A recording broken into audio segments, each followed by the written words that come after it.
Я приветствую вас, дорогие друзья, уважаемые гости и подписчики моего канала. Всем большое спасибо, что следите за всеми событиями вместе с нами. По вторникам вечером с Игорем Мосейчуком. Это прямой эфир. Последний день марта, между прочим. Приветствую вас, Игорь Владимирович. Приветствую вас, Александр. Приветствую наших уважаемых зрителей. Друзья, всем большое спасибо, что подписываетесь. Не забывайте ставить лайки. И спасибо за поддержку канала. Это QR-код, который видите на экране. Возможность никого не дожидаться, вопрос или мнение написать прямо на экран. Также оставляйте свои вопросы в сообществе YouTube, клубе зрителей Шелеста. Все как обычно. К Мосейчуку welcome на канал Telegram и на YouTube канал. Милости просим. Если какие-то вопросы вы оставите заблаговременно и мы не пройдем, он пройдет в рубрике «Ответы на вопросы» у себя уже на канале. Поэтому ничего не сгорит, не пропадет, все как всегда у нас. Начнем с опроса нашего сегодняшнего эфира, и он о 2 месяцах. Сегодня Зеленский вышел и сказал, что россияне дали ультиматум 2 месяца, или вы сами уходите из Донбасса, или выбивают, и тогда условия будут другие. Как вообще в это можно поверить, говорит Зеленский, тем более кому? Американцам. В общем, что будет через 2 месяца? Варианты ответов. Зеленский хлопнет дверью и уйдет. Ну, то есть прижмут капитально. Есть, кстати, очень интересные инсайды, что скоро фамилия Шефир возникнет опять, да, как бы громковастенько. То в него, помните, стреляли там. А вот теперь вот он в другом ракурсе предстанет, потому что очень уж зол Белый дом на Банковую, ну, конкретно Трамп на Зеленского. Второй вариант. Уйдут ВСУ из Донбасса сами. Третий. ВСУ выбьют из Донбасса. Или ничего не изменится, будет как сейчас, так и будет, только страшнее. Ну, там удары будут чаще, болезненнее, в общем, сокрушительнее. А так, в принципе, кроме лестницы эскалации, вот все будет в таком же режиме через 2 месяца, как и сегодня. Как бы вы ответили на этот вопрос? И что с Зеленским происходит? Что, говорит, перемирие предложили, и на то согласны, и на сё согласны. А завтра созвониться с Кушнером, Виткофом, говорит, вообще предлагаем энергетическое перемирие. То самое, которое в августе нарушили сами украинцы, признают сами украинские эксперты энергетические. Александр, я однозначно выбираю первый вариант. Уйдет. Уйдут, и, надеюсь, мы приложим к этому также свои усилия, возвращая мир и останавливая войну на нашей земле. Почему верю в то, что уйдут? Несколько моментов. Вариант выбьют с Донбасса не выбьют, но потери. Я общался с военными. Военные говорят,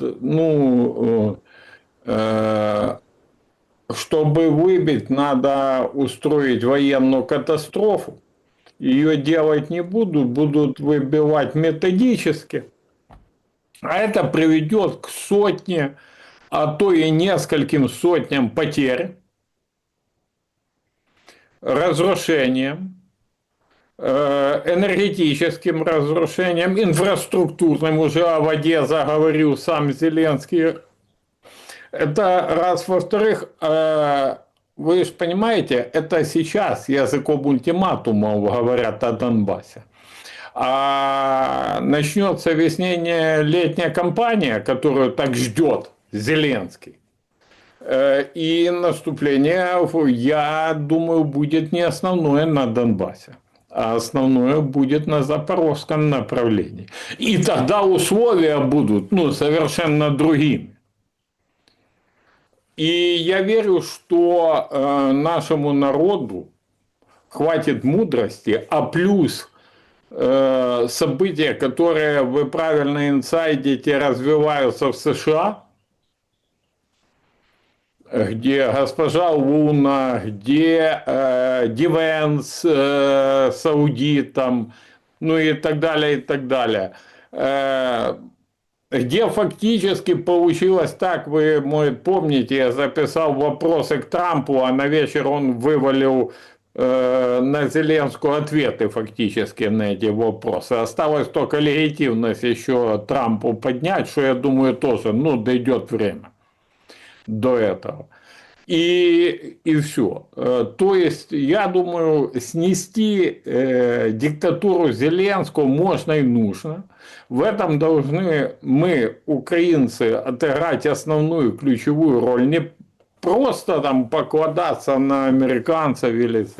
Но мы должны поддержать мирные инициативы Трампа. Есть идея провести 14 июня марш мира в поддержку мирных инициатив Так Трампа. это поздно, подождите, 14 июня. Поздновато. Александр, я слышал от многих, что поздновато, только никто рановато ничего организовать не может. Я говорю о временных Боятся. рамках. Нет, я говорю о временных рамках, которые необходимы для того, чтобы в одной из европейских стран собрать и организовать и показать не 5 человек, а показать действительно, помочь людям добраться в волю украинского народа. И тех, кто в Украине приедет, сможет выехать, и тех, кто живет в Европе. Понимаете? Это организационный процесс. Я бы вчера провел, если бы это было возможно. Я говорю о вещах, которые реалистичны. Я разговаривал с людьми, общались, мы проводили консультации. Я хотел середину мая. Ну, честно, я хотел середину мая, но мне говорят, ну вы же хотите сделать и показать действительно волеизъявление, а мы не успеем привести, запустить это. Одно разрешение, я же не называю сейчас город, ну, где планируется провести, потому что еще нету разрешения, понимаете, это что же бюрократический момент. Понятно. Вернемся к Зеленскому и его дедлайнам. Да. Плюс до того, я не думаю, что это поздно, потому что война будет продолжаться, Зеленский мира не хочет, он с издевкой рассказывает о пасхальном перемирии, великоднем перемирии, говорит, мы вот запросили, обратились, там это, сейчас будем энергетическое, думает, что плюс провоцирует Россию на реакцию по странам НАТО, по Европе. Вот эти пролеты беспилотников, на которые уже начали и финны, и прибалты реагировать. Вот, провоцирует, и он заинтересован в войне. Кроме того, ну, я честно скажу, Александр, конечно, коми-вояжер он крутой. Как мне написали, то ли комик-вояжер, то ли коми-вояжер. Я думаю, и комик, и коми-вояжер два в одном.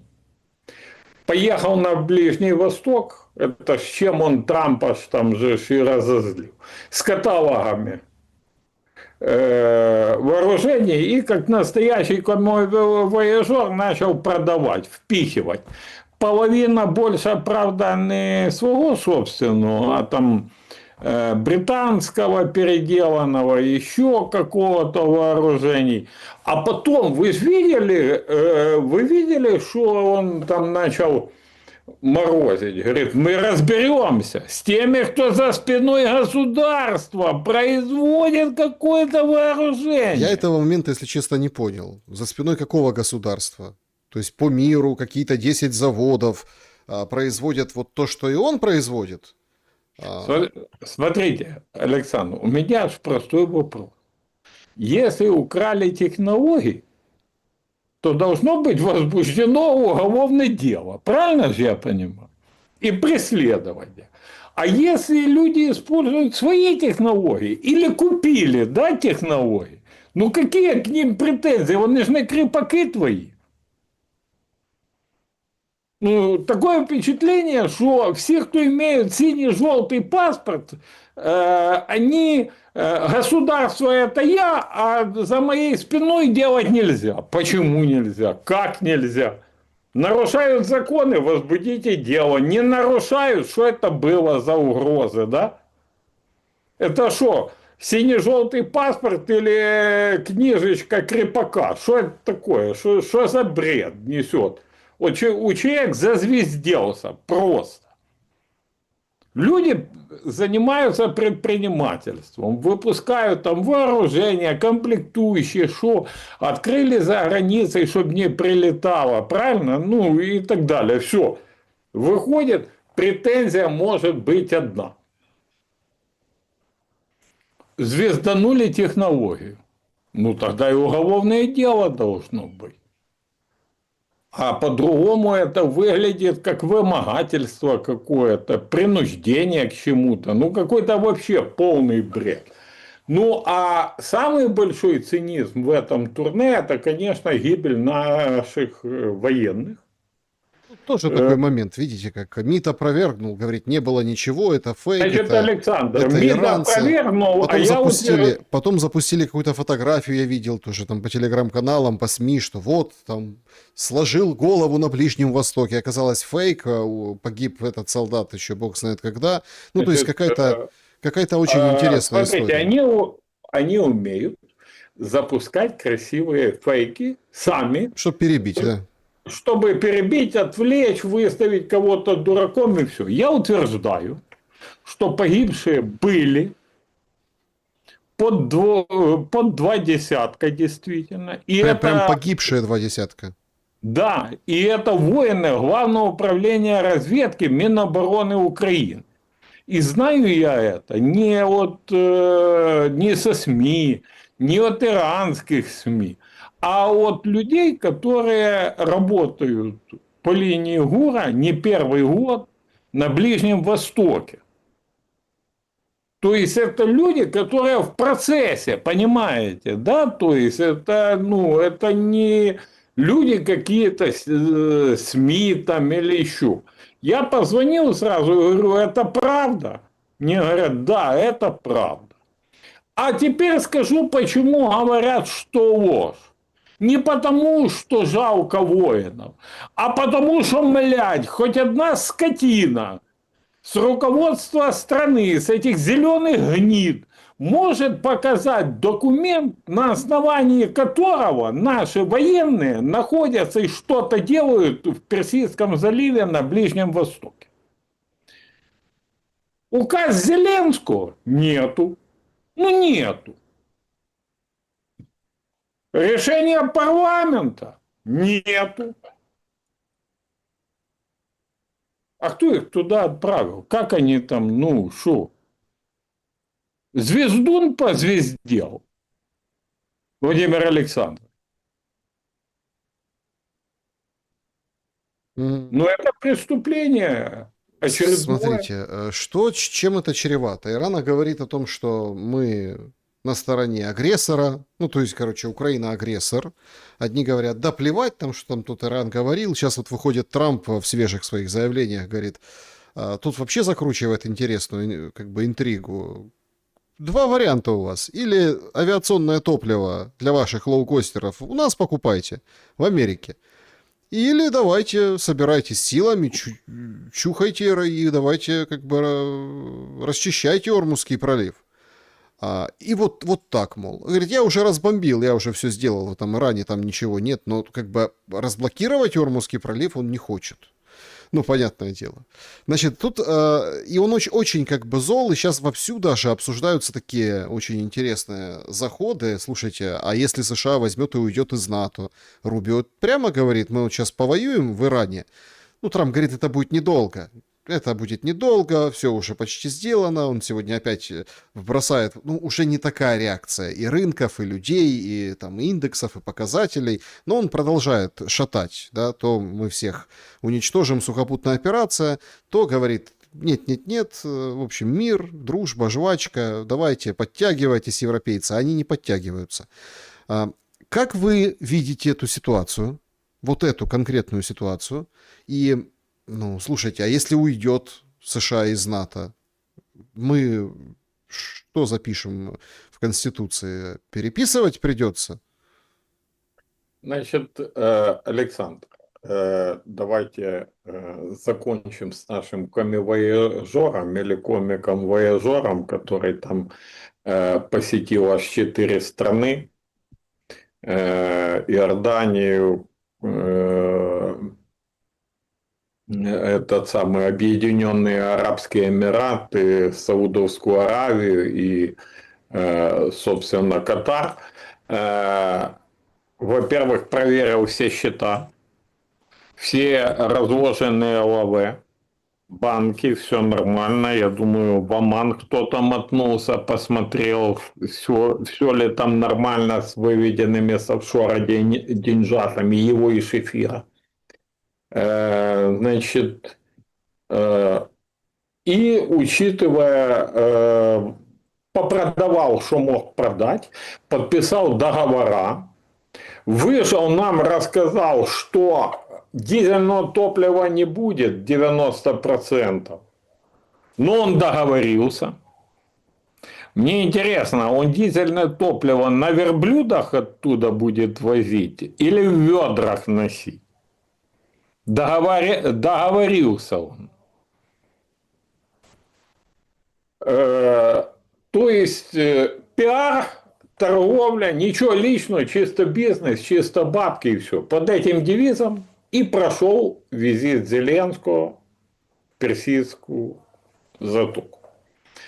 Значит, теперь берем общую ситуацию там и как она повлияет в том числе на нас. Значит, я глубоко убежден, что Израиль и господа глобалисты втянули изначально в эту войнушку, в эту историю Трампа. Он не ожидал такого сопротивления, повелся. Глобалисты скрутили 2 фиги в кармане и сказали, даже летать твоим самолетом над нами нельзя. Вот. Начали рассказывать, кстати, это ж, смотрите, я иногда смотрю, глобалистическая пресса пишет. Америка запросила у Польши ракеты к Патриотам, но Польша их не дает. Ни заявлений польского правительства, ни заявлений американской администрации. А если учесть взаимоотношения Америки и Польши, как-то по-дурноватому выглядит ситуация. Потом Италия запретила использовать базу на Сицилии. Ни заявлений правительства Италии, Мелани, ни американской администрации, пресса. Вот испанцы те открыто выступили. Вот Мерц, Стармер, они же прямо говорили. Но пытаются подтянуть Польшу лояльную к Америке, подтянуть Италию, правительство лояльное к Трампу в эту историю. Вообще, главным бенефициаром этой войны мне видится Израиль. И там несколько целей, одна из яких вообще, будем говорить, многие называют это конспирологической версией, а я вполне склоняюсь, что она реалистична. Я имею в виду строительство 3-го храма. Учитывая то, что богослужений в храме гроба Господнего нету, так вот, взяли случайно и прикрыли. Представителей латинского обряда католиков, то есть, наверное, неделю вообще в храм не пустили. Сказали, тусуйтесь. Я теперь так со страхом, как православный, ожидаю, сойдет ли огонь благодатный. И пустят ли первосвященников, патриархов иерархов встречать этот огонь. Ну, было сообщение, что вроде как-то пустят, но это будет не так выглядеть, как выглядело всегда. То есть очень Ну, ограниченный формат. как-то это как? Ну, На- видимо, не будет там уже столпотворения, будут там отдельные люди, они зайдут, огонь снизойдет, они его возьмут, вынесут, и все, и как бы и поедут по городам и весям. Ну, как-то будут ограничивать это мероприятие. В принципе, это я согласен с вами. Это действительно, ну, такой очень, ну, за 100 лет такое впервые. Это прям очень Ну, знак взять не большой. пустить это, мы знаем, что для католиков празднование, как мы говорим, вербного воскресенья, то есть пальмовое, да, воскресенье они называют, это равноценно, что у нас сошествие, ну, благодатного огня у православных. И это самое, и их не пускают, я это так наблюдаю, потом этот Натаньяху там несет черти шов в своих, ну, объяснениях. Поэтому, хочешь не хочешь, с таким подходом можно поверить в любую конспирологическую версию этой войны. Нет, это безусловно, но все-таки сейчас мы вернемся к Украине, к Европе, там прям очень интересно. Давайте так. Трамп говорит, что он уже все почти закончил. Ну что, все уже. Смотрите, Пролив, да бог с тем проливом. Разблокируйте как хотите. То есть мне все равно. Это вообще не мое. Хотите нефть, пожалуйста. Хотите авиационное топливо, мы готовы продать. Воюйте, покупайте. Обезжиривание Европы идет не просто полным ходом. Оно прям галопом скачет. Смотрите, ну, во-первых, давайте так. Обезжиривание Европы, то обезжириванием Европы. Но прежде всего давайте посмотрим. Трамп хочет выйти с этой войны, понимая, что его втянули в эту историю. Любым путем. Он уже и боком пытается вылезти, и задом, и передом, ну как угодно. Он понимает, что продолжение этой истории может привести, то приведет, если не окончится, к поражению на промежуточных выборах. А для него это тяжелейшая история, потому что потом впереди будет 2,5 вырванных года. Он хочет выйти, но ему надо выйти с какой-то политической победой. И вот он уже перебирает это и рассказывает все. А выглядит это не так хорошо. С другой стороны, Иран тоже заинтересован в прекращении войны. Но им для того, чтобы внутри режиму аятол держать ситуацию, им тоже надо политическая победа. Они могут же две воюющие страны одновременно победить. Смотрите, так в этом-то и интерес этой войны. Так вот, последние дни показалось, ну, судя по заявлениям, судя по риторике официальной ксировской стороны, ну, там, иранской, да, официальной, Левит выходила, говорит, там, Белый дом, там все до 6 апреля. Смотрите, вообще оказалась очень интересная история. Все резко навели резкость и посмотрели. Ага, выгодно Трампу, ну, потому что есть колебания на рынке, но, в принципе, США не зависит от этой нефти, это удар там по Европе. И он там этих глобалистов разматывает просто за счет этого Ормуза. То есть Украина их не может по ним так ударить, как вот эта история. Дальше, то есть врагов Трампа он отщелкивает, получается, одного за одним. Значит, для Ирана так это супер выгодно. Все просто берут, так открывают глаза, говорят: ой, смотрите, класс как. Начинали войну, Иран был под санкциями, нефть по $40. Там, в общем, это все сейчас. Пролив почти их, уже там дружественные страны ходят, некоторые чешут карман, думают платить Ирану за то, чтобы через него проходить. Рубио там возмущается, говорит: нет, никому не платите, это все вранье, но тем не менее. Нефть видим, сколько стоит. Санкции сняты. Против России санкции сняты временно. Сейчас вот еще 2 каких-то танкера. Но это не Ничего не нефтяные, бывает товарные. насколько постоянным, как что-то временное. Так вы понимаете, в чем дело? То есть, как бы Ирану выгодно, и Трампу выгодно. Израилю как раз невыгодно, потому что он замутил вот эту историю в Ливане, а там вот эти прокси иранские, там Хизбалла и хуситы еще не сказали свое слово. Там может действительно как бы очень серьезный замес начаться конкретно против Израиля. Трамп скажет: я победил, войска встали и ушли. А там начнут как бы сбрасывать в море, как это говорят у арабов насчет Израиля. Там может вообще что-то произойти несусветное. Ну, смотрите, Александр, я не верю в то, что Израиль позволят сбрасывать в море. То, что там замес может, ну, более серьезный начаться, тут вы правы, однозначно. Потому что эти прокси-группы, как вы их называете, хуситы, Хизбалла, они, ну, им, в отличие от Ирана, им терять нечего.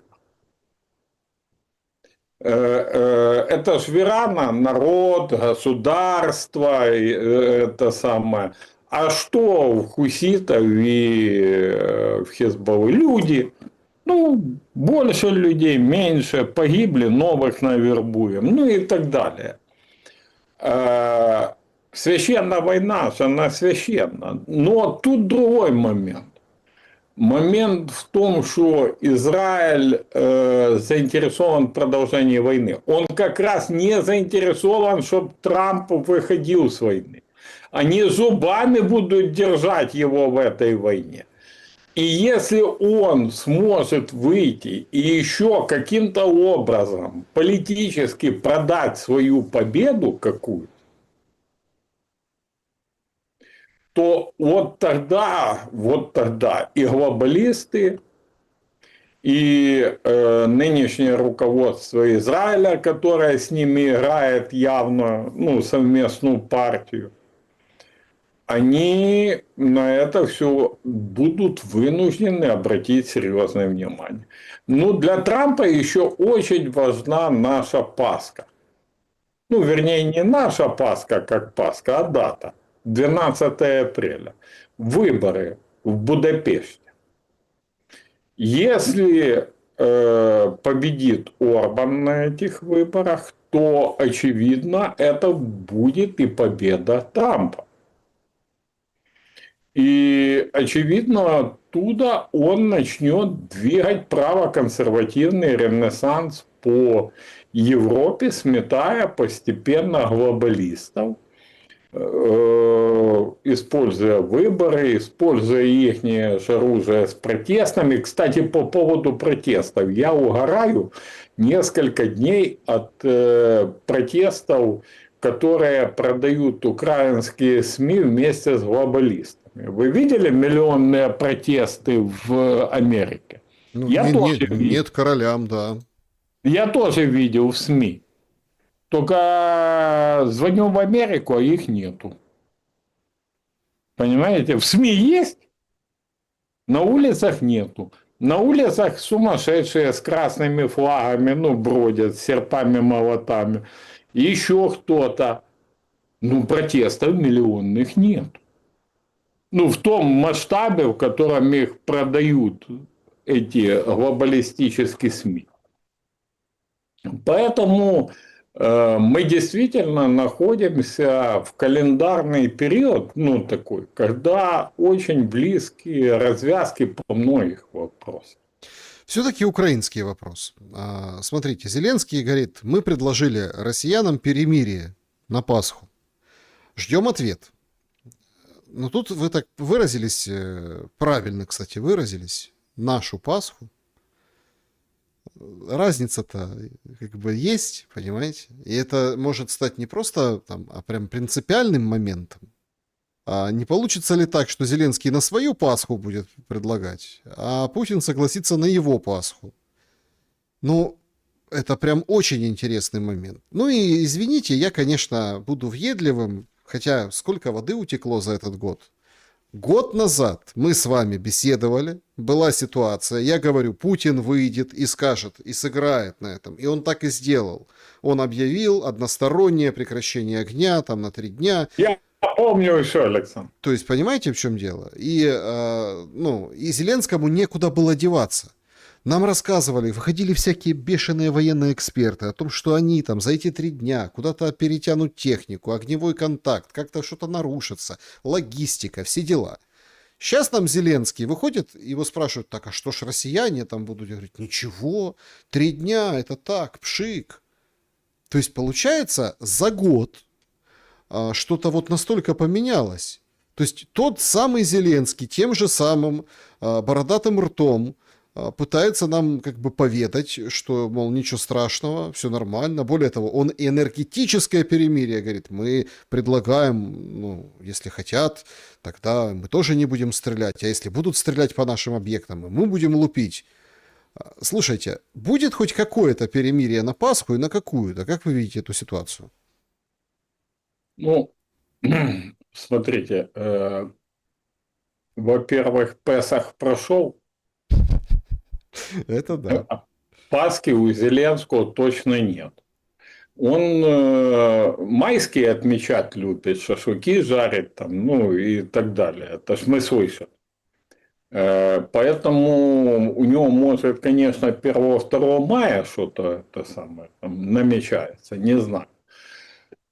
Я скажу так, что поменялось за год, Александр? Он почему-то себе подумал, что вот теперь я обыграю Путина. Вот в прошлом году он обыграл с перемирием, а сейчас я. Но в мирового сообщества с мозги не как у инфузории туфельки. Все же помнят, это один момент. Второй момент, мы же еще не слышали ответа от России. Ну, там был какой-то сегодня на протяжении дня ответ, по-моему, Песков говорил, что, ну, а-ля из того, что нам никакую, мы сигналов о какой-то готовности к перемирию не получали на Пасху. Ну, как бы, не получали. Ну, смотрите, тут же ж такое. Ну, полдня уже прошло, может, получили сейчас. Любое перемирие – это действительно прежде всего контакты между военными. Это контакты, как оно будет проходить. Это сигналы, которые между сторонами военными обмениваются. Это не выступление на подмостках в КВМ стендапом о перемирии. Более того, я скажу так, помните, мы что-то обсуждали, вот эти вот трехсторонние встречи, да, контакты, Абу-Даби, Женева, и все говорят, военные договорились. Правильно, военные договорились, как контролировать прекращение огня, как разводить войска, как останавливать, какой порядок, как не убивать друг друга, все, не договорились политики. Так вот, если политически Зеленский выступил стендапом о перемирии, ну, пасхальном, а военные сигналы не дали, то о чем мы говорим?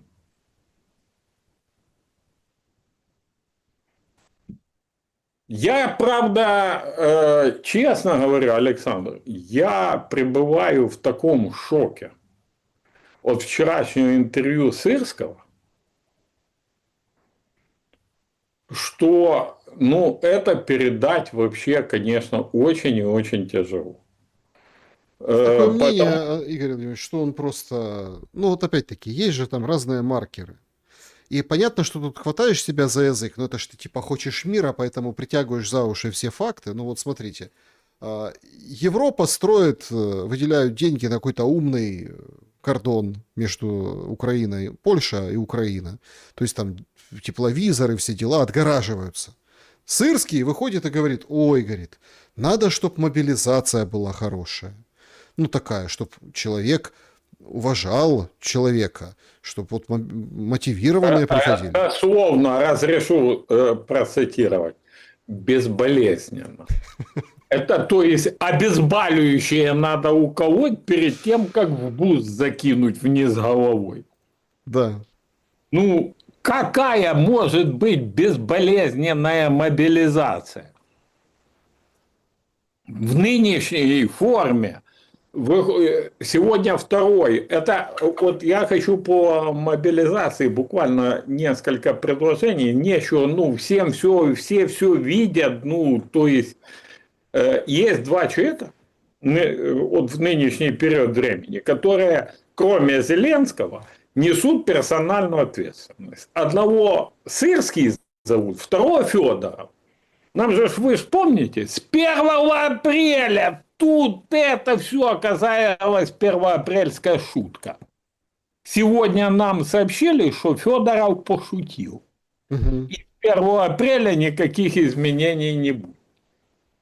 И вот безболезненная от Сырского мобилизация. Говорит, на 6-7 баллов с 10 оценивают. Идти колотить, людей калечат, убивают свои. Свои Люди, ли? Да. да, люди объединяются. Прямо кричат с окон фашисты, капо, полицаи. А на западной кричат яструбки. Ну, то есть оккупанты. Для тех оккупанты, для этих оккупанты. Понимаем, да? То есть режим внутренней оккупации по факту. Но когда он сказал, как ухилянты будут смотреть в глаза своим детям, я, честно говоря, не буду ругаться, потому что пост на дворе строгий. Я, честно говоря, прибалдел. Я перечитал, пересмотрел, вот так вот, ну, вот так вот. У меня вопрос. Ладно, бог с ними, с ухилянтами, им хоть будет кому смотреть в глаза. А как сам Сырский и же с ним будут смотреть в глаза сиротам? И что они им скажут? О войне, которую можно было избежать, предотвратить, к которой можно было подготовиться даже на крайний случай. О мясных штурмах, на которые они посылали их родителей, где они оставались. О курских авантюрах и боях, Рынках разных, да. с языка сняли. Боях за рынки, которые никому не интересны были, не с военной. Десанты в Крым, да. Да. А что они, как они будут смотреть в глаза, когда дети спросят о гешефте на крови, о мобилизации, продаже выезда за границу? Это не ухилянтам страшно будет смотреть в глаза, а военным преступникам, которые уничтожали собственный народ и собственные вооруженные силы, отправляя их на авантюры без юридических оснований любых. Ну, судят же ребят сейчас в России по статье терроризм и выносят вот такие сроки. Я получаю письма каждый день от женщин, чьи мужья там. А еще получаю больше от женщин, которые в неизвестности. Потому что эти душевные и не только гомосексуалисты с военно-политического руководства тела забирать не хотят. Они в рефрижераторах лежат, понимаете? И это падла говорит нам, народу всему украинскому, что как ухилянты будут в глаза детям смотреть. Падла, как ты будешь смотреть в глаза детям, которых осиротил своими же действиями? Ну, Полк Скеля, 225 имени Ширяева и другие подразделения. Мне вот рассказывают по Харьковщине. Наловили, в карьер свезли, вдумайтесь, в карьер, как в концлагерь. Оттуда покупатели позабирали, осталась некондиция. Приезжают раз в неделю с этой скели, забирают всех остальных, повезли на мясо. Превратить вооруженные силы Украины, в которые добровольно люди шли защищать страну, в мясокомбинат имени Зеленского, руководить им и выходить, говорить детям в глаза смотреть. Ну, дети, знаете, тоже разные бывают.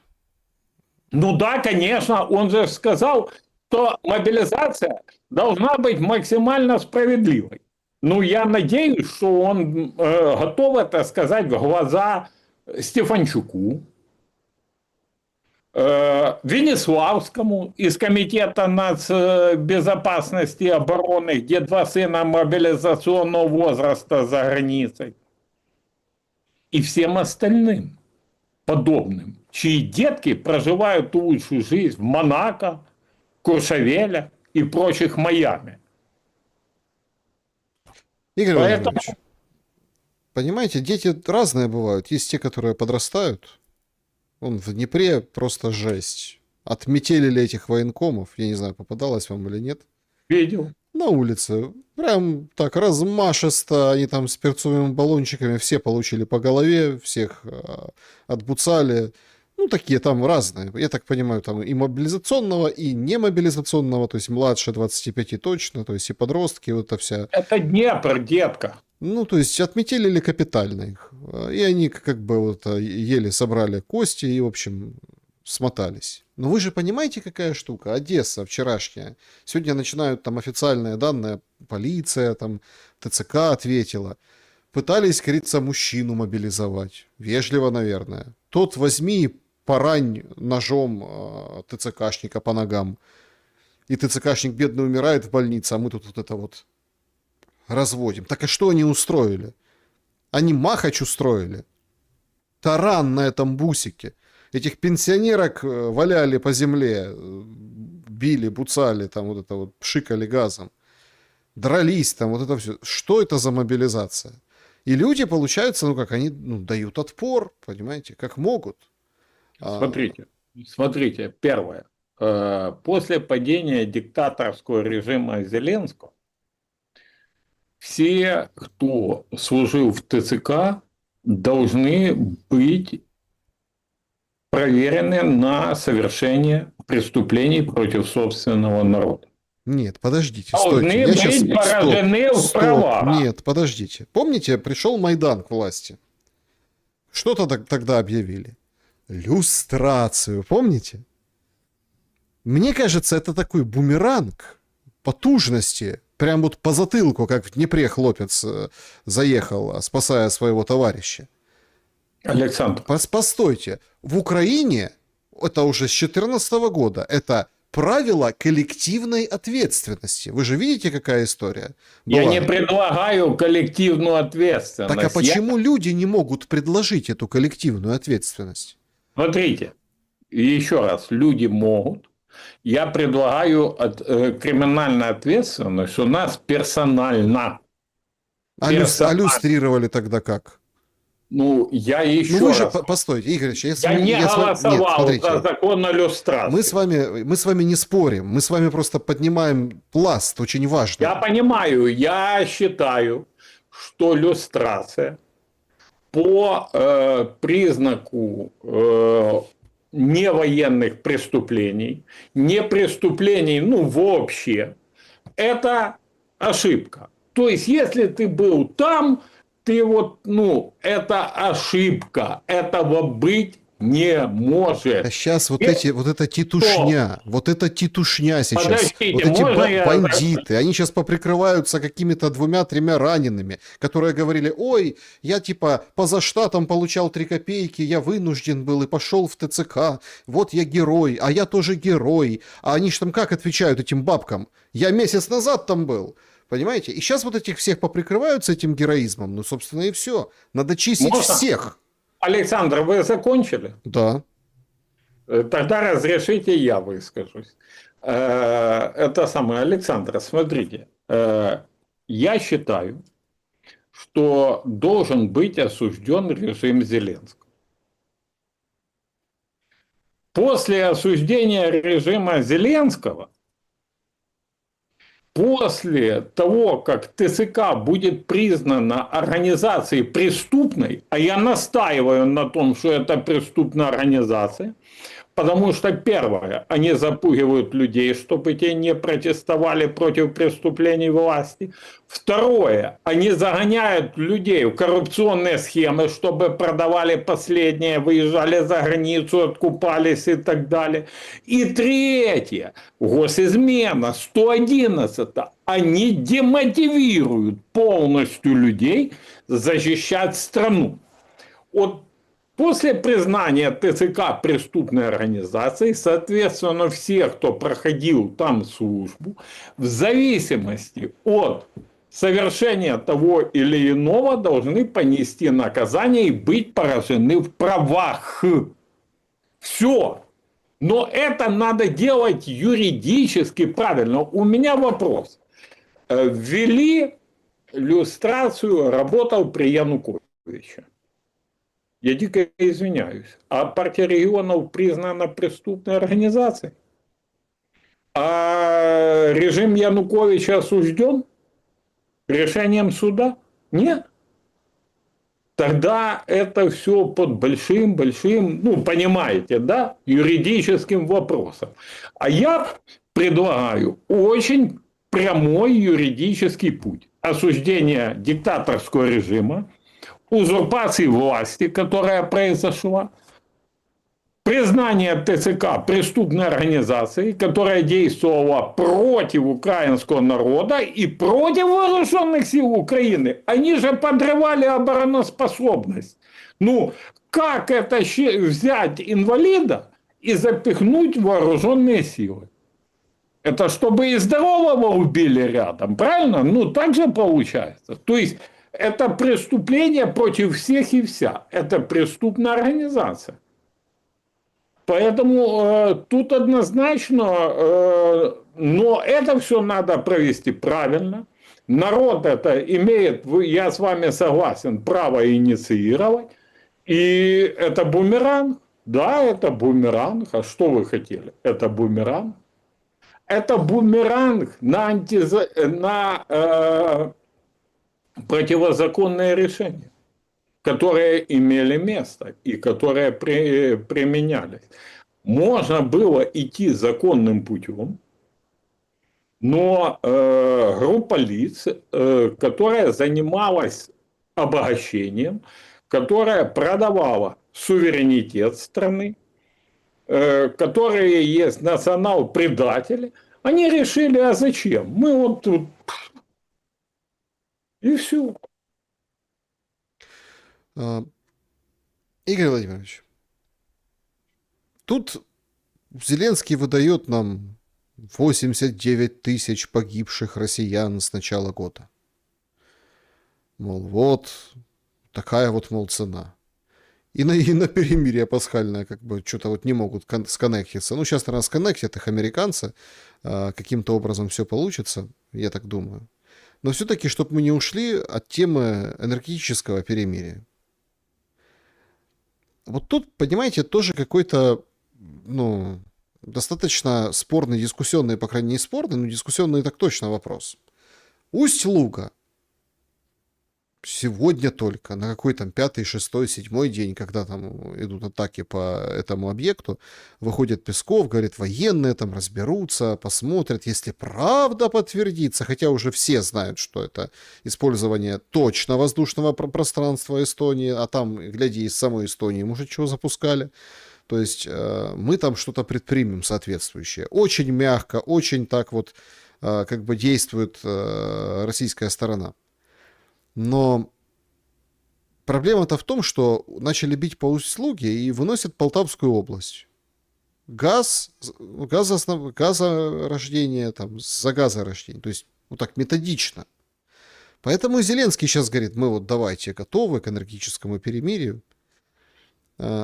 Мол, типа, давайте с этого начнем.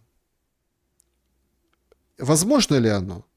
И Нет, я не верю в то, что Россия согласится сейчас на энергетическое перемирие,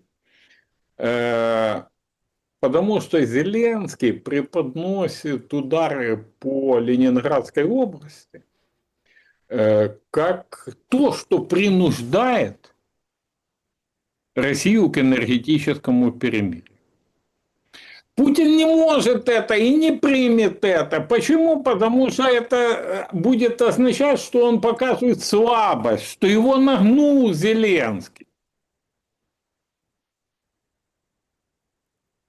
Это один момент. Второй момент. У меня на малой родине, кто не знает, я как раз и есть родом с Полтавской области, с тех краев, где газ, начались очень серьезные проблемы, Александр. Землетрясение на землетрясении. Люди гадают, это из-за ударов внутренние взрывы газа.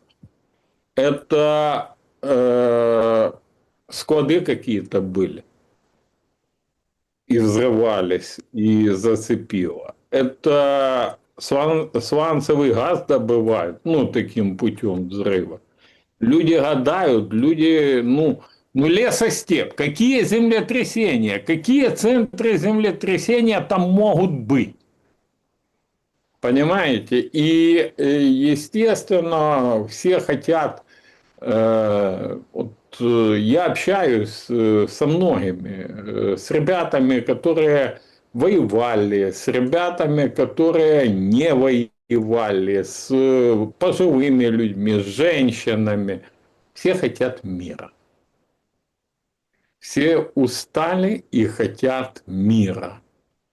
А этот самый, а Зеленский хочет продолжения войны и говорит о 2,5-3 годах. И говорит о погибших россиянах. Вы знаете, я считаю в высшей степени цинизмом считать погибших противника, да, и не говорить о своих погибших. Это, тяжелейшая, страшная история, и это самое. Игорь Владимирович, давайте еще одну тему, она очень важная, и потом перейдем к зрителям. Это тема Бучи. Приехала Кая Каллас, ее расцеловали в щеки, провели, показали. Она сразу вышла и сказала, ой, не могу гарантировать, работаем над 90 миллиардами. Венгрия, видите, но она Орбана не назвала, кстати. Понятно и так всем, что это Орбан блокирует. Вчера Фица ей как бы вдогонку, но он же знал, что Кая Каллас и ряд министров иностранных дел помчится в Украину. Вдогонку кричит, а что ж комиссия твоя, европейская? Комиссия Еврокомиссии. Она же должна, не венгры, а Европа, как бы донор, партнер, туда, куда мы стремимся по Конституции, куда Зеленский хочет, чтобы нас вписали в мирное соглашение дату вступления в ЕС. Помните, вот это раскачивалось число 1 января 2027 года? Мол, давайте напишем, что вы обязуетесь нас принять, и мы тогда подпишем, и будет мир. Говорит, так а что ж там с комиссией не пропустили? Разберитесь. И прям негодуют Словакии и другие. Говорят, а подождите, а что-то Украина не дает посмотреть дружбу. Можно по ней качать, нельзя по ней качать. И возникает очень важный момент, потому что там выписывают до июня, кто-то говорит раньше, в общем, настанет как бы катастрофа экономическая. Но важный момент еще и в другом. Это все говорится на фоне даты, ну, как бы освобождения Бучи, но там тяжелой страницы в истории этой войны. Там мемориал установили, сколько там, 500 с чем-то человек погибших написали на этом мемориале. Выходит Кая Каллас и получается ни с чем. Но ее же реально вот этот Буча саммит, который проводили в этот день, это же конкретно для, чтобы деньги собрать. А деньги как-то не собираются. Даже, получается, на костях убитых при разных обстоятельствах, да, людей, которые вот медийно сорвали тогда еще первый Стамбул. Что скажете вы по поводу Буча саммита? Почему так циничны украинские политики? И самый главный вопрос. Так а что, Европа вот это вот попыжится, а денег так и не даст?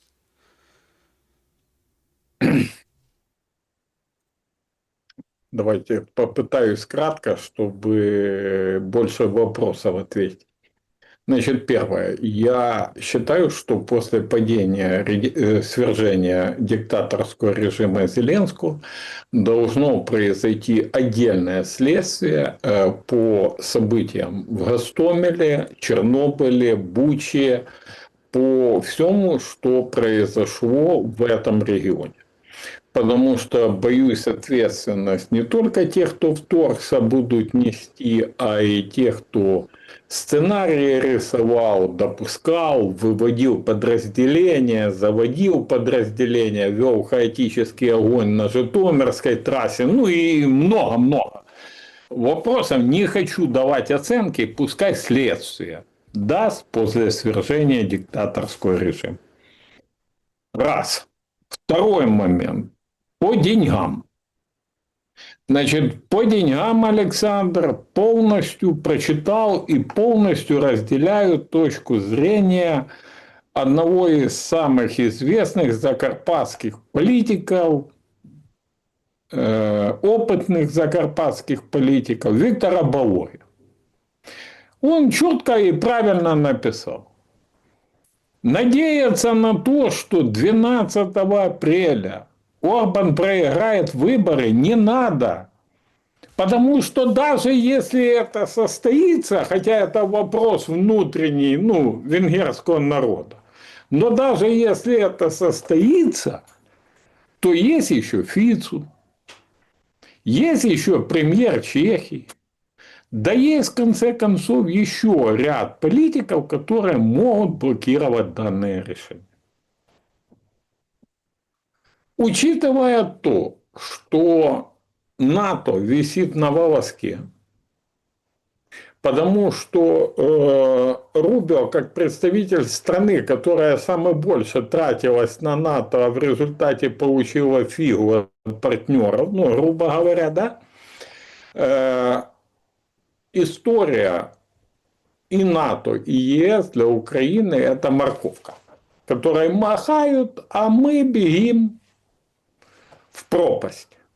Так вот, нам надо остановиться, и 90 миллиардов не будет, и интересы национальные в Европе начинают преобладать, и многие-многие вещи. Я говорил и повторюсь, мы должны воспользоваться ключом, который в руках у Дональда Трампа, для того, чтобы остановить войну, вернуть мир на нашу украинскую землю. Должны поддержать его мирные инициативы. И последнее. 73%, которые проголосовали за... Сегодня, кстати же, годовщина. Сегодня же историческая дата. Да. Первый тур 19-го Первый года. тур, да, 7 лет назад. 30% Зеленский тогда собрал. Да, а потом 73%. Так вот, 73% проголосовавших голосовали действительно за мир, который он обещал. Он же был он же был на самом деле шакалом в овечьей шкуре. С волком сравнивать не хочу, за волков, обидно.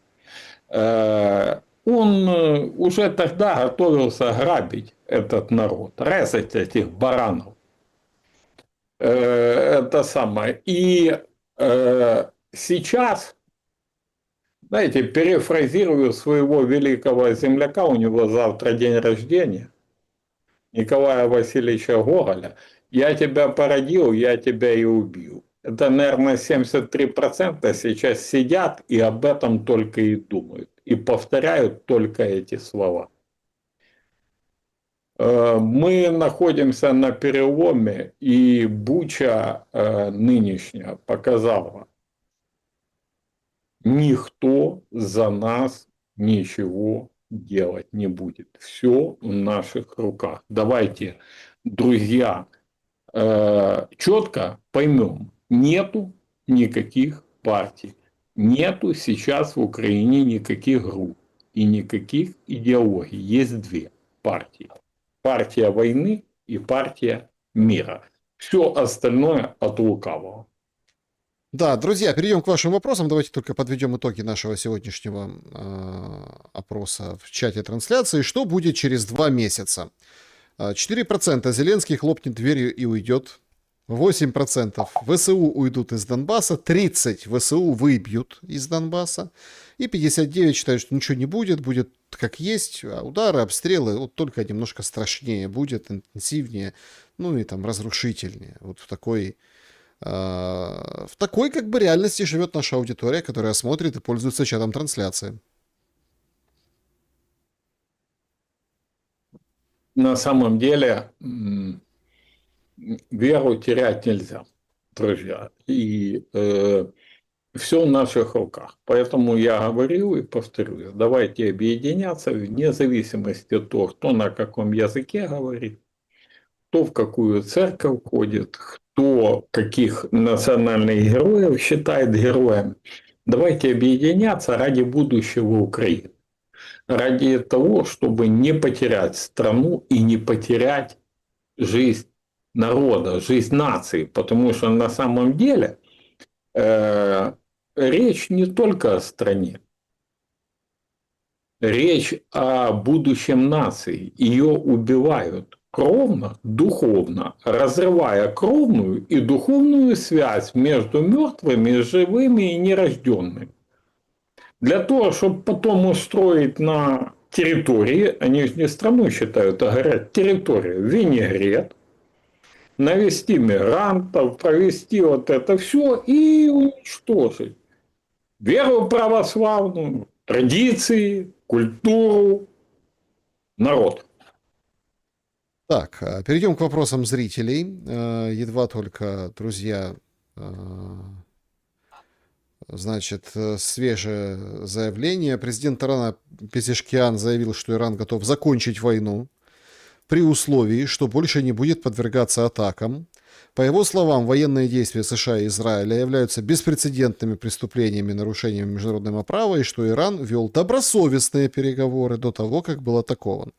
Пезешкиан также заявил, что страны, в которых находятся военные базы США, не смогли помешать использованию этих баз для атак против Ирана, и подчеркнул, что прекращение агрессии является путем вперед, и если будут предоставлены гарантии безопасности, Иран завершить конфликт готов. Он призвал Европу отказаться от текущих методов и призвал к профессиональному сотрудничеству в соответствии с международным правом. Классное заявление Пезешкиана. Неужели лед тронулся? Ну, это то, о чем мы в эфире фактически с вами говорили.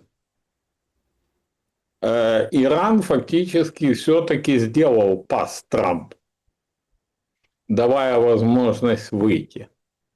И они явно прекрасно понимают то, о чем мы говорили, что главным союзником Ирана Израиля в этой всей истории был не Трамп. Трамп как слон в посудной лавке, оказался там. А были глобалисты, которые не смогли втянуть в войну в Украине Трампа, так втянули его в войну на Ближнем Востоке. Да, так и есть. Поехали, друзья, ваши вопросы. Всем большое спасибо, что оставляете. С сообщества давайте начнем наш сегодняшний разбор. Алексей спрашивает: вы отслеживаете статистику рождаемости в Украине? Видите ли вы какие-то методы спасения генофонда после войны на фоне безденежья, отъезда молодых девушек в Европу и деградации большинства отраслей экономики? Мгм. Я отслеживаю, я вижу это все. Я почему и говорю, что идет война против нации, и эту войну ведет не только страна агрессор, а эту войну ведет страны, которые превратили Украину в колонию. По факту Украина имеет сейчас колониальный статус. 20% официально оккупированы, а 80% управляются колониальной администрацией в интересах колонизаторов, и уничтожается, перемеливается нация, перемеливается народ. Поэтому мое мнение следующее. Исключительно возврат суверенных прав, исключительно работа на то, чтобы удержать молодежь, привлечь свою молодежь назад, дать возможности жить на две страны. Ну, нету. Сейчас надо искать, это очень страшно, надо искать механизмы. Нас подвели фактически к уничтожению, к смерти народа, к смерти нации. И люди, которые кричат, что они националисты, а параллельно кричат о войне, они не националисты, потому что настоящий патриот-националист думает о будущем своей нации, о жизни своей нации, а не о ее смерти. Мгм. Следующий вопрос. Игорь, скажите, топливный кризис в Украине больше, чем в Европе. Скоро будут драки и вообще обстановка по областям, настроение людей. Расскажите, пожалуйста, информацию, которой обладаете. Благодарю, Александр. Всем добра. Ну, первое. По состоянию на сейчас на заправках кризиса, слава богу, нету. Есть проблемы у фермеров, особенно некрупных хозяйств, с дизельным топливом для посевной.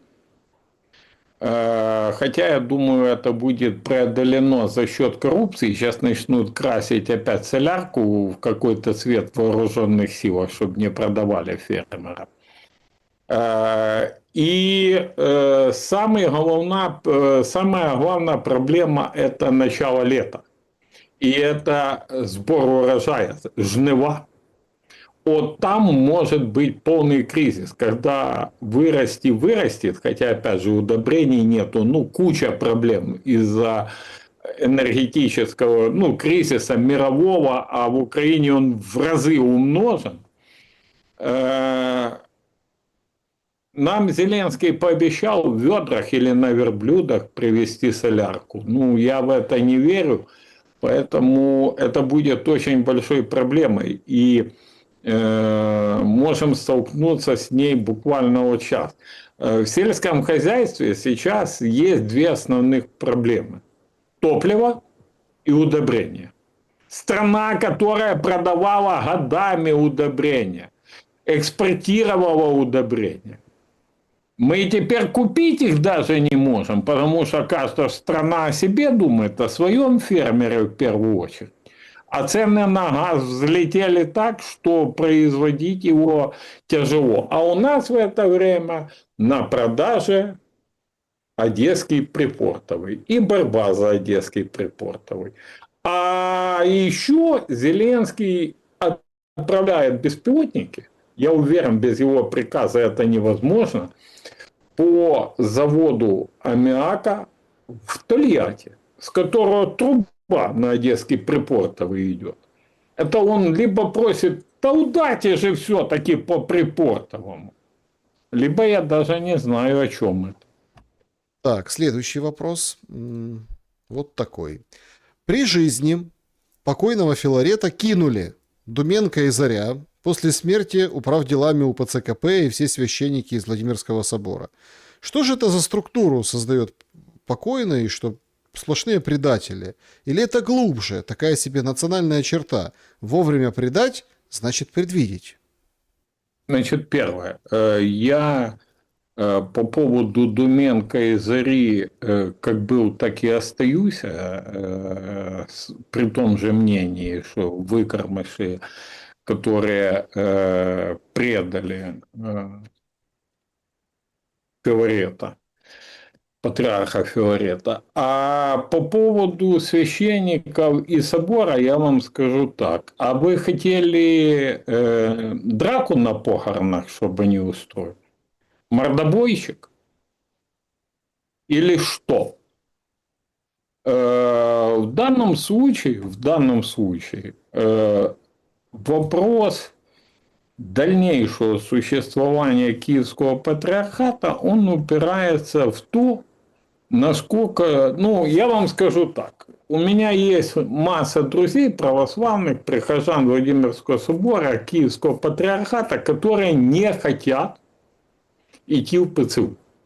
Считают, что это неокомсомольцы, что это структура, которая либеральная, к вере православные отношения не имеет, они говорят, ну вот, если Киевского патриархата не станет, мы пойдем либо в УПЦ, ну, либо вообще дома молиться будем. Вот такая вот сейчас ситуация. Те, кто себя называет Киевским патриархатом, ну, они у меня больше улыбку вызывают, чем что будет дальше, как будет развиваться. Ну, я не священнослужитель, я не могу утверждать. Структуру такую создал. Ну, знаете, я вам скажу так. Создавал он серьезную структуру. А то, что Петя ней воспользовался, Порошенко, который бегал дьяком в УПЦ, а потом оказался в ПЦУ, ну, строителем. Это, ну, знаете, ошибки бывают во всех. Я хочу сказать, человек почил в Боге, и многие мои знакомые, в том числе священники УПЦ, прихожане УПЦ, они все равно правили за упокой и вспоминали, каждый по-своему. Один говорил митрополита Филарета, другие говорили монаха Филарета, третьи говорили патриарха Филарета. Поверьте, и УПЦ б не было бы, если бы не было Филарета. Ну, вот так вот где-то. Как считаете, если сейчас прекратят бусификацию и будут платить абсолютно такие же деньги, как российским солдатам, выстроятся очереди в ТЦК или уже даже за деньги мужики не хотят защищать эту страну? Смотрите, вопрос в том, что бусификаторы, ТЦКшники демотивировали, мы говорили уже об этом, демотивировали насколько людей, а плюс режим диктаторский, клептократический, который воровал, гешефт делал на крови. Ну, я не думаю, что будут очереди, как в первые дни после начала вторжения. У меня финансовый вопрос. Золотовалютный запас Украины увеличился больше, чем в 2 раза за последние 4 года войны. Как так получилось? И где сейчас эти деньги, и кто ими управляет? Ну, эти деньги, если это действительно не понт, а Номинально это правда. Ну, номинально. Да, если, то они должны быть в хранилищах Национального банка или в ценных бумагах Национального банка. Насколько процентное соотношение ценных бумаг, которые сегодня ценные, а завтра могут оказаться просто бумага, и насколько золото и валюта, это уже ну, я думаю, нам не скажут правду на сегодняшний момент. Чат трансляции, переходим сюда. Значит, так, пишут люди, о Буче уже забыли, но сценарий все равно всплывет, если, конечно, не утверждать что-то белое, черное, что-то белое. Что вы думаете по Буче Только спустя? следствие. Ну, Ту какое, ну, а я говорю, какое следствие? после свержения режима Хорошо, чье следствие? международное, с участием всех Так обещали международных. же вот этих французских товарищей. Послушайте, давайте не будем говорить о том, что кто-то будет рисовать какие-то новые сценарии, мифы или еще. Давайте правду. Давайте правду узнаем о том, как сдали Чернобыль, о том, как сдавали Гостомель, о перекрестном огне на Житомирской трассе, где никто не поймет, кто кого убивал. Это была дорога смерти, фактически, с Бучей и так далее. О том, как потом и что потом, как кого казнили, не казнили и так далее. Это народ должен знать правду. Не зная правду, скрывая правду, а занимаясь мифотворчеством, мы никогда ничего хорошего не достигнем и не получим. Знает ли Игорь, кто победил в вопросе блогера, которому он по утрам дает интервью, кто самый крутой журналист Украины? Ну, Александр Шелест. Серьезно? Я просто не в курсе был этого. Я просто думаю, мало ли что у вас там за опросы. Не, это опрос я делал, а не блогер. Всех туров и Александр Шелест во всех победил. Ничего себе. Спасибо большое, уважаемая аудитория, которая смотрит Игоря Мосейчука. И вообще, как бы, спасибо за... Для меня это правда новость. Я прочитал вопросы с чата, просто думал, что интересное, знаете. Сейчас вы нам расскажете историю про Гордона, про какого-нибудь Мосейчук. Не Гордон, не Мосейчук. Никто среди моей аудитории, ну понятно, что моя аудитория это моя аудитория, на первом месте Александр Шелест, на втором месте я собственной персоной, на третьем месте Анатолий Шари, на четвертом месте Александр Дубинский и на пятом Денис Елисеевич. Угу. Так, значит, ну тут прикалываются люди, очень важный вопрос, что у Мосейчука в бокале. Рано. У меня сейчас уже ничего, но было кофе.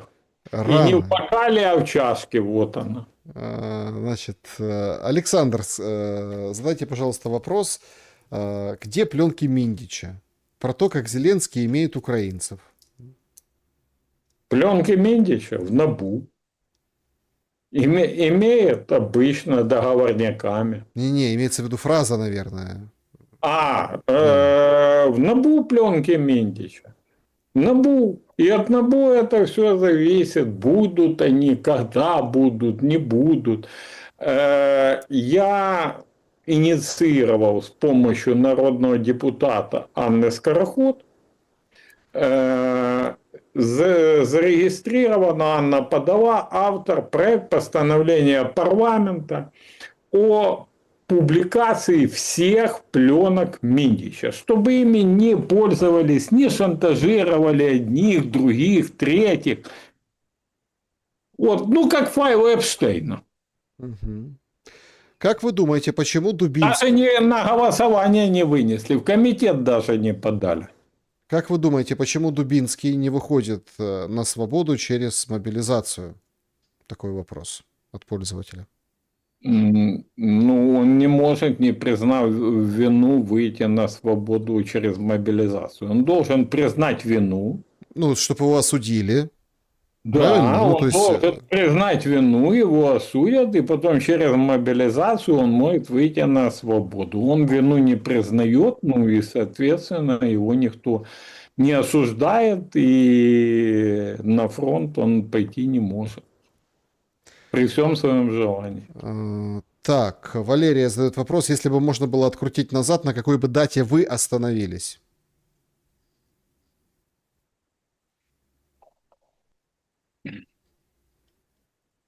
крамольную вещь скажу. На дате инаугурации, когда он мимо проходил, а у меня трость в руках была. Извините. Хороший ответ. Ну, чтоб вы там... Ой.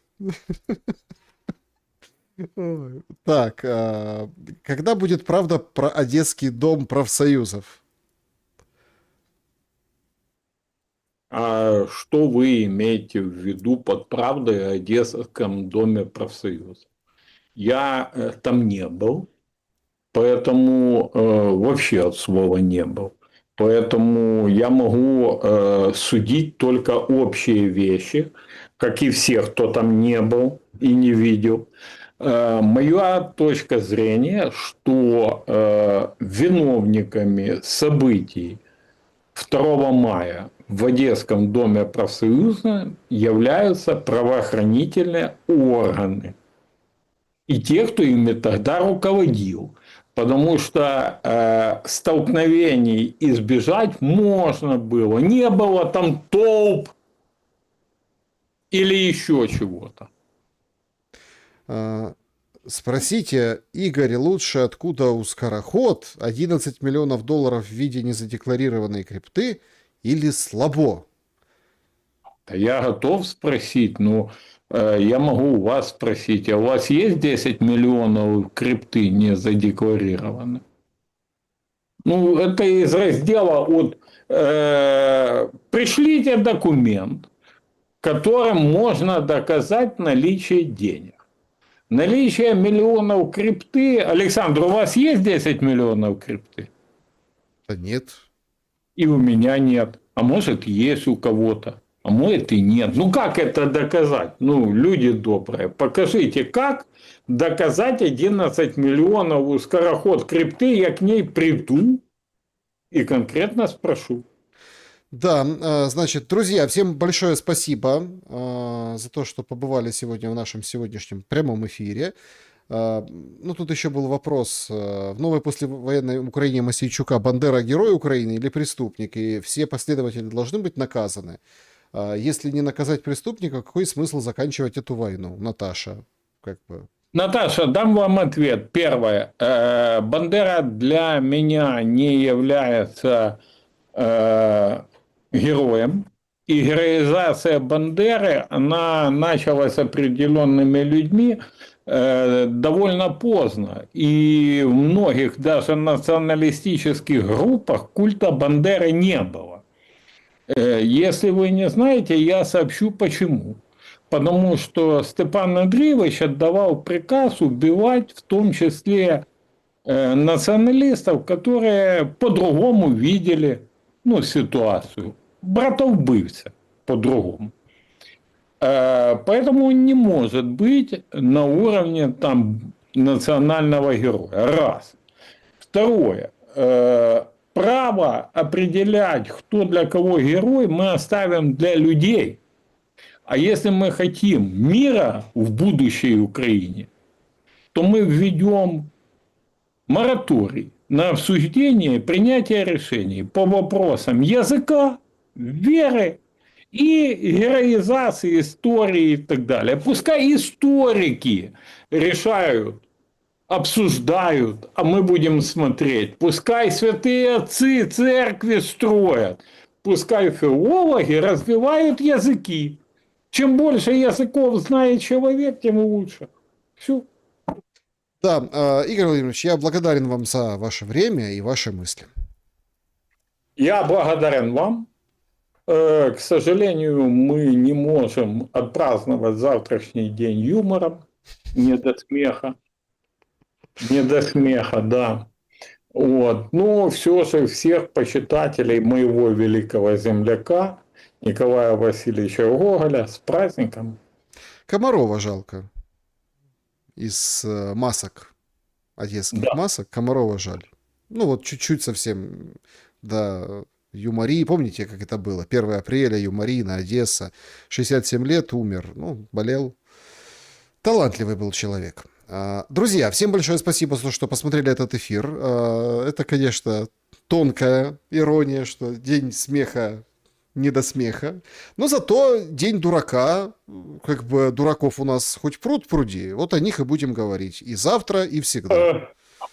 Николай Васильевич Гоголь, никто так, как он, не воспел вот эту Украину, душу украинскую и моей родины Полтавщины. Вот вечера на хуторе близ Диканьки и так далее.